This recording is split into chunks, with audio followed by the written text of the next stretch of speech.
그래서 이러한 유망 산업들이 있고요. 또 기타 관련 산업 분야들이 있을 수가 있어요. 제가 이제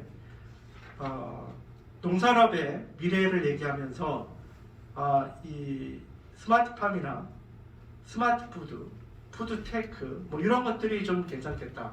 그러면서 사례를 가지고 이제 몇 개를 말씀드렸었는데 그 외에 이 대체육 산업 이쪽은 굉장히 성장할 것이다 이렇게 보고 있습니다. 그래서 좌측에 있는 이미지들이 우리가 흔히 요즘 접할 수 있는 대체육 식품들이에요. 뭐 햄버거류도 많이 있고요, 뭐 샌드위치류도 있고요. 그 다음에 다양한 뭐 어떤 그 HMR 개념의 식품들이 대체육 산업의 식품으로 나오고 있다 이렇게 보시면 되겠고요. 이 시장은 그냥 성장하는 게 아니고 세계적으로는 아주 급하게 빠른 속도로 성장을 하고 있고요. 한국에서도 완만하게 지금 성장이 될 것이다 이렇게 보고 있습니다. 실제로 데이터를 보면 이렇게 가고 있다는 말씀을 드리고요. 그 이유는 뭐 여러 가지가 있겠지만 첫 번째는 이제 건강 이렇게 나오고 있고요. 두 번째가 환경 보호죠. 세 번째가 동물 보호죠. 이 세 가지가 아주 중요한 그 구입 이유로 나오고 있습니다. 두 번째가 로봇 산업이에요. 로봇 산업. 그래서 로봇 산업 관련해서 제가 내일 이제 여의도에서 장관님하고 국회의원들 모셔놓고 발표를 하는데 이 로봇 산업이 굉장히 지금 빠르게 성장하고 있습니다. 근데 쭉 보면은 이렇죠. 분석을 해보니까 농업 분야가 여러 가지가 있어요. 여러 가지가 있는데 지금 한국에서는 가장 많이 뜨고 있는 분야 몇 개가 있습니다. 몇 개가 있어요. 그래서 가장 빠르게 지금 움직이고 있는 게 음식 배달, 그 다음에 접객, 아까 서비스죠. 또 물류. 이 물류 같은 경우는 일본 같은 데서는 20년 전에 이미 다 로봇화가 돼 있었어요. 한국도 많이 물론 빠르게 변화를 가져왔죠. 최근에 보면 물류센터 큰 데를 가보면 상당히 그 로봇 자동화돼 있다 이런 것을 알 수가 있고요. 요즘은 수술을 로봇이 하는 건 아시죠? 큰 뭐 대형 병원에서 중요한 수술 같은 경우도 로봇이 직접 하는 경우가 많이 있고요. 가격도 굉장히 비싸게 적용이 되고 있습니다. 그래서 이런 것들이 굉장히 유망하면서도 지금 많이 활성화되고 있는 분야고요. 반면에 이제 농업용 로봇 자체는 아직까지는 조금 연구가 덜 됐다, 좀 부족했다 이렇게 보고 있습니다. 그래서 최근에 정부에서도 많이 정책적인 지원을 하고 있고요. 이미 이 미국이나 일본이나 유럽의 일부 국가에서는 이 농업용 로봇도 많이 등장을 했다 이렇게 보시면 되겠습니다. 이 좌측에 제가 이미지 두 개 넣어봤는데요. 하나는 뭐 이게 바리스타 팔 로봇처럼 되어 있지만 이 로봇이 요 채소들을 관리해 주는 겁니다. 선별 관리하고요. 그 다음에 수확도 하고요. 뭐 이런 것들을 해주고 있고요. 밑에 보시는 그림은 이 네덜란드인데요. 양상추입니다. 양상추. 여러분들이 이제 샐러드로 많이 드시는 거죠. 양상추인데 양상추를 수확할 때 이 기계가 들어가서 제대로 된 것만 수확을 해가지고 우유로 이제 뽑아주면 패킹만 날라주면 되는 이러한 그 로봇 개념의 수단이다 이렇게 보시면 되겠습니다. 그래서 이거는 아주 다양하게 앞으로 개발이 지금 될 거고 그 발전 전망이 아주 좋다 이렇게 얘기할 수가 있겠습니다. 세 번째는 이제 치유농업 분야입니다. 치유농업. 우측에 나와 있는 그림은 이제 외국의 사례를 제가 넣어본 건데요. 이 치유농업이라는 것은 사실 농촌 자원을 이용해서 가장 잘할 수 있는 분야이기도 해요. 왜냐하면 이 부분이 사실 그 자원을 활용할 수가 있고 거기다가 서비스라는 게 추가만 되면 사실은 대상이 넓고 돈이 될 수 있는 부분인데 한국에서는 그동안 이 부분을 많이 생각하지 않았었어요. 그래서 작년부터 치유농업사라는 자격증을 도입을 했고 상당히 많은 관심을 정부에서 갖고 현재 지원을 하고 있습니다. 그러다 보니까 그 젊은 청년들, 대학생들도 많이 응시를 하더라고요. 보니까 제가 그걸 좀 관계하고 있어서 보니까 대학생들 많이 이렇게 지원을 하시던데, 그래서 이러한 것들이 지역에서 굉장히 뜰 수 있는 그런 분야다, 이렇게 보시면 되겠고요. 아래 보시니까 이제 정의가 나와 있죠. 아그로 힐링, 치유농업이라고 정의한다. 농업농촌자원토는 이와 관련된 활동 및 산출물을 활용한 치유 서비스를 통해서 국민의 심리적, 사회적, 인지적, 신체적 건강을 도모하는 산업 및 활동을 얘기한다. 굉장히 폭이 넓죠. 그러니까 여기에 어떤 프로그램, 카페 운영, 그 다음에 뭐 산책, 그 다음에 뭐 여러 가지 것들이 다 포함될 수 있는 부분 중에 하나고요. 여기에도 그 ICT라는 것이 접목이 될 수 있는 부분들이 있다. 이렇게 보시면 되겠습니다. 예. 네 번째가 이제 기타 온오프라인 서비스들입니다. 여러분들이 농촌 고인자, 그 다음에 구직자를 매칭해주는 일자리 플랫폼이 있는 건 아시죠? 이런 것들이 사실은 그 니즈에 의해서 생겨난 것들이죠. 니즈에 의해서. 그러니까 농촌에 일자리가 없으니까, 노동력이 귀하니까, 아까 고령화 때문에 또 사람이 없으니까 노동력이 없잖아요. 그래서 그러한 것들이 플랫폼으로 만들어져 가지고 되고 있다는 거죠. 그러니까 이런 것들은 사실은 온라인 서비스를 하는 거죠. 플랫폼을 통해서. 그러니까 저도 창업보육센터를 이렇게 관리하고 있다 보니까 그 창업을 하겠다고 뭐 젊은 청년부터 많이들 찾아오시는데, 이 플랫폼을 가지고 많이들 오세요. 많이들 오는데 오히려 그 가끔씩 보면은 정말로 아이디어가 좀 획기적이고 괜찮은 이러한 것들이 많이 창업으로 이루어지더라고요. 그래서 이 플랫폼 이런 개념이 있겠고요. 또 반면에 이거는 산 밑에 카페 삼돌돌이라는 게 있죠. 그죠? 그러니까 이런 것들이 좀 많이 생겨나고 있어요. 이게 산인데 산 밑에 그냥 조금 멀죠. 그러니까 시내에서는 좀 먼 곳에, 농촌에도 여러분들 이런 것들이 많이 있다는 것을 알고 계시죠? 안동에 가도 이제 주변에 이런 것들이 좀 있습니다. 근데 이런 것들이 생각보다도 각광을 받고 있다, 사람들이 찾아주고 있다 하는 것들을 알 수가 있겠죠. 예, 농산업 미래 전망입니다. 사실 이 부분을 이제 말씀을 드리기 위해서 제가 앞에 부분을 설명을 쭉 드린 거예요. 농가 경제 측면에서 우리는 좀 냉정하게 봐야 되겠다.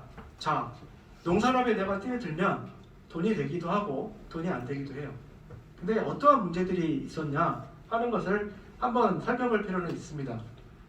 최근에 지표까지 분석을 해보니까 전반적으로 이 농업에 대한 지표는 악화가 됐어요. 악화. 좋은 게 하나도 없습니다. 아까 우리가 환경은 굉장히 어렵다 이런 말씀을 드렸고, 경지 면적도 감소하고 있고, 농가 인구도 감소 추세고, 농업 생산액도 줄었고, 농업 가격 지수는 증가했고, 순수 농가 소득은 감소했고, 기후 변화는 심해지고 있고, 좋은 게 하나도 없죠. 좋은 게 사실 하나도 없는 거예요. 산업적으로 보면. 그러다 보니까 정부에서는 또 관련된 뭐 각 대학이나 여러 가지 관련 기관에서는 이러한 정책들을 쓰고 있어요. 근데 이거는 제가 보는 측면에서의 생각입니다. 따라서 이 청년 농업인 육성이 필요한 시기가 됐고요. 디지털 농업으로의 전환, 아까 잠깐 나왔었죠. 그 다음에 농업에서도 약간의 규모 추진이 필요하다 하는 부분들.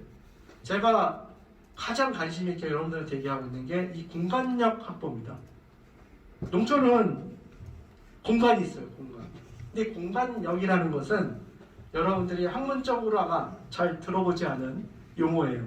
근데 요즘 외국에서는 이 공간력이라는 용어를 아주 많이 씁니다, 영어로. 왜 많이 쓰냐면 공간은 힘이다 이거야. 공간을 활용하게 되면 돈이 된다 이거예요. 그래서 공간을 플렉시블하게 좀 융통성 있게 활용을 해야 된다, 이런 얘기를 많이 하고 있거든요. 그러니까 예를 들어서 여기는 강의실이에요. 강의실인데 이 강의실을 계속 강의실로 쓰는 게 아니잖아요. 때로는 소규모 그냥 파티장으로도 변환할 수 있고 뭐 여러 가지 용도로 쓸 수 있다는 거죠. 그러면서 이 가동률을 높이게 되면 그만큼 돈이 된다, 수익 창출이 된다 하는 거죠. 그래서 농촌에 있는 공간들을 잘 활용을 하면, 확보하면 농가 경제 측면에서 돈이 될 수 있다. 근데 우리는 그동안 그런 것들을 못했다. 그럼 누가 해야 되느냐? 젊은 여러분 같은 분들이 뛰어들어서 해야 된다 하는 게 제 생각입니다. 왜? 여러분들은 아이디어가 있고 또 파워가 있고 미래를 제시할 수가 있잖아요. 그래서 그런 측면에서 이 공간력 확보라는 개념은 아주 중요하다고 생각을 하고 있어요. 두 번째는 환경 측면인데요. 이 농업은 아주 중요합니다. 여러분들이 농업하면 이렇게 무시할 상황이 아니고요. 정말 중요해요.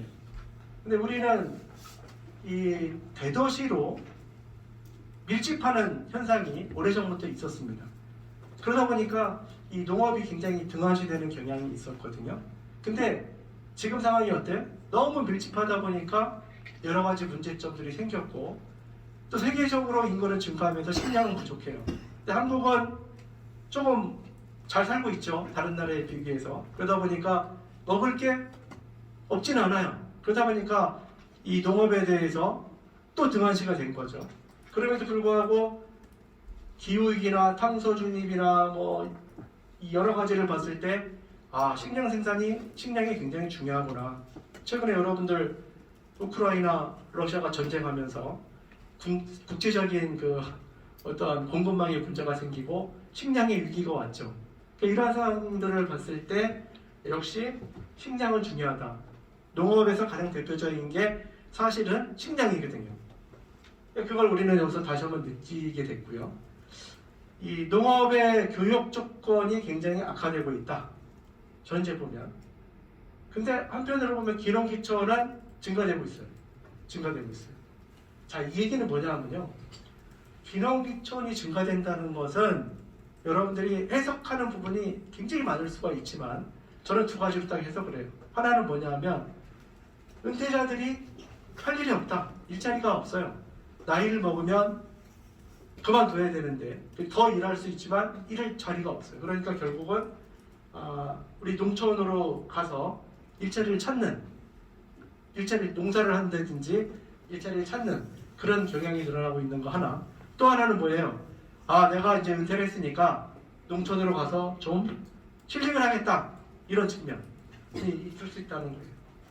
그러다 보니까 늘어나고 있어요. 근데 이분들이 실제적으로 가서 많은 농촌에서의 일을 할 수 있을까? 그렇지 않다고 저는 봅니다.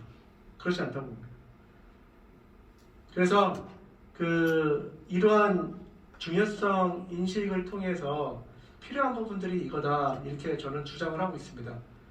하나는 저밀도 사회 농촌.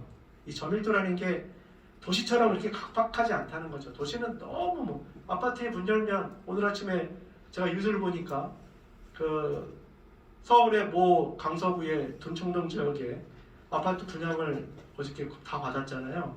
받았는데 아파트에서 아파트 이 거리가 1.8m다. 1.8m.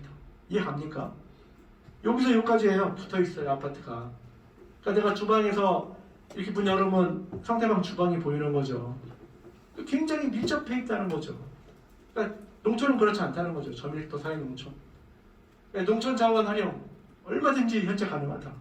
이런 측면들. 지금 우리가 5도 2촌 시대라고 얘기합니다. 5도 2촌. 자, 5도 2촌은 5일은 도시에서 일하고 이틀은 농촌에 가서 있는 거예요. 그러면 5도 2촌이 왜 바람이 불었느냐? 힐링 때문에 그런 거죠. 행복지수를 각자 높이기 위해서 각자의 나름대로의 생활을 찾아가고 있는 겁니다. 이게 중요하죠. 행복은 어디서 와요? 여러분들도 다 행복하게 살으시는 게 꿈이죠. 행복은 본인이 찾는 거죠. 본인 중요한 게. 근데 행복은 첫 번째는 일에서 오지만 두 번째는 삶을 자기가 어떻게 설계하느냐가 행복의 요소이기도 하죠. 어쨌든 5도 2촌 시대가 이미 왔고요. 앞으로 제가 볼 때는 4도 3촌 시대가 됩니다. 곧 4일은 도시, 3일은 농촌. 이러한 전망이 있다는 거죠. 그리고 제가 이 얘기를 많이 합니다. 시군에 가면 시장님이나 군수님이나 도의 도지사님들한테 이 얘기를 많이 해요. 자, 청년들이든 누구든 농촌에 가서 창업을 하려고 하는데 농업을 권장하지 말아라. 농업만 하라고 하지 말아라. 다른 것도 다 할 수 있도록 지원을 해라. 그래서 농업의 비즈니스를 확대시켜야 된다.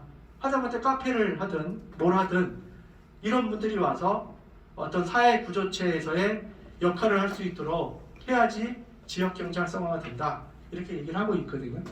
이러한 측면에서 보면 환경적으로 굉장히 좋은 곳이 농촌이다. 이렇게 결론 내릴 수가 있고요. 세 번째는 일자리 측면이에요. 그러니까 인구 측면이기도 하죠. 일자리 인구 소폭 증가되고 있어요. 농촌에서도. 그래서 이러한 이유들 때문입니다. 특히 농촌 공간의 중요성이 인식되면서 굉장히 확대가 되어 있는 건 틀림이 없는 것 같아요.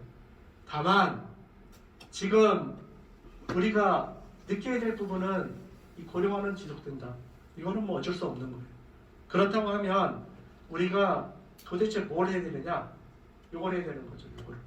공감력 증대를 해야 되고 삶의 질 향상을 해야지 이 농촌에서도 사실 일자리 측면이라든지 인구 측면에서 증가가 될 수 있다. 그래서 이런 것들을 우리는 좀 많이 연구도 해야 되고 여러분들이 또 많이 관심도 좀 가져야 되지 않을까 그런 생각을 해봅니다. 미래 지향형 농촌인데요. 자, 미래 농촌은 과연 어떻게 갈 것이냐? 제가 볼 때 농촌에서도 소득이 증대가 돼야 됩니다. 그러니까 여러분들이 기본적인 소득이 돼야지 쓸 게 있고 나름대로 삶의 질을 높일 수 있는 어떤 수단이 될 수가 있잖아요. 그래서 이 지역적 농촌 환경과 정부의 지원 정책을 활용해서 수익형 비즈니스 모델화가 추진되어야 된다. 근데 거기에는 이 공간, 농촌의 공간을 활용하고 기술을 좀 접목해서 고부가가치화 시키고 그렇게 되면 기본적으로 소득이 증대되지 않겠는가? 이건 당연한 얘기 아니겠습니까? 그래서 이런 것들을 우리는 좀 관심을 갖고 누군가 해 나가야 된다. 누군가 이런 생각을 해봅니다. 오늘 이렇게 받으시는 교육 자체가 굉장히 저는 소중하다고 생각이 됩니다. 그리고 저도 초청 강의를 많이 하고 여러 가지 활동을 많이 하지만 많이 배우러 다닙니다. 왜냐하면 배우는 것은 끝이 없어요. 특히 여러분들이 지금 많이 배워서 뭔가 지식을 축적해놔야지 또 많이 활용할 수가 있거든요. 그런 걸로 봤을 때 오늘 멀리서들 오셔가지고 몇 가지라도 여러분들이 확실하게 배워가지고 나중에 여러분들이 활용할 수 있다고 하면 큰 행복이 아닌가 그런 생각을 해보고요. 두 번째는 제가 농산업의 미래와 전망에 대해서 짧은 강의를 했는데 농산업의 미래는 결론적으로 아주 밝습니다. 이건 제가 한 얘기 아니죠. 짐 노저스라든지 세계적인 석학들이 계속 그렇게 얘기하고 있습니다. 그거는 맞습니다. 왜냐하면 저도 한때는 잘 나가는 MD 생활도 했었고 본부장도 하고 홈쇼핑도 제가 만들어봤고 수학대 연봉을 받아보고 다 했어요. 지금은 교수 생활을 하고 있습니다. 물론 창업도 해봤습니다. 창업해서 돈도 벌어봤습니다. 그리고 지금은 교수 생활을 하고 있지만 중요한 건 뭐냐면 지금 제가 하고 있는 것 중에 가장 비전으로 제시하는 게 농산업이다. 그래서 저는 다른 일을 하면서도 20년 전부터 이미 농산업에 공부를 하기 시작했습니다.